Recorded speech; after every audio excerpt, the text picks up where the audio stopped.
Assalamu alaikum wa rahmatullahi wa barakatuh. Alhamdulillahi rabbil alameen. Allahumma salli ala Muhammadin wa ala alihi wa sahbihi wa sallam. My dear brothers and sisters in Islam, I only have a few moments to talk to you about a very, very important matter. Brothers and sisters, Chechnya is a small nation. It's about the size of Wales. It has a population of about 1 million people. I should say had. In the past 12 years, since the brutal Russian invasion, about 250,000 Chechens have been killed. That's 1/4 of the entire Chechen people. Grozny, the capital of Chechnya, a modern European city, has been razed to the ground.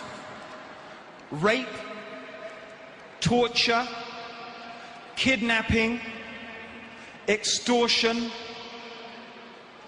These are the everyday experiences of our Chechen brothers and sisters. They are experiencing these things today. Quite rightly, we remember Palestine, Kashmir, Iraq, Darfur, but how about Chechnya? It is genocide on our doorstep. But no one seems to care. It is forgotten. To imply that this noble struggle of this proud Muslim people is terrorism flies in the face of 200 years of epic resistance against a brutal and barbaric Russian rule.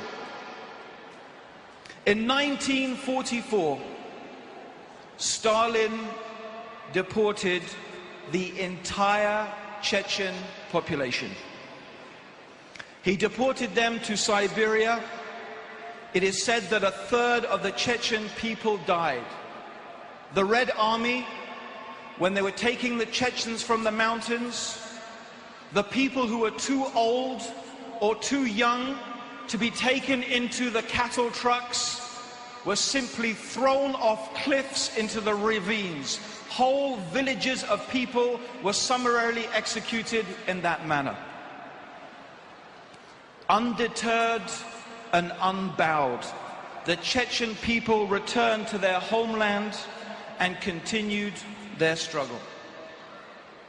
Brothers and sisters, I am asking you and I am pleading with you, please do not forget our Muslim brothers and sisters in Chechnya. Allah is helping you as long as you are helping your Muslim brothers and sisters. We are one body. We are one ummah. If one part of our body feels pain, the whole of us should feel pain. But why is it, my brothers and sisters, we only give attention to those things that are on our TV screens or those things that are connected with our own ethnic background? Why? And on a last note, brothers and sisters, I know it's late. I know many of you, we want to go home. But you know, I've got into the habit of doing something. Whenever I feel that things are too much, that things have gone on too long, I get hope when I think of the struggle of our brothers and sisters in Chechnya. Assalamu alaikum wa rahmatullahi wa barakatuh.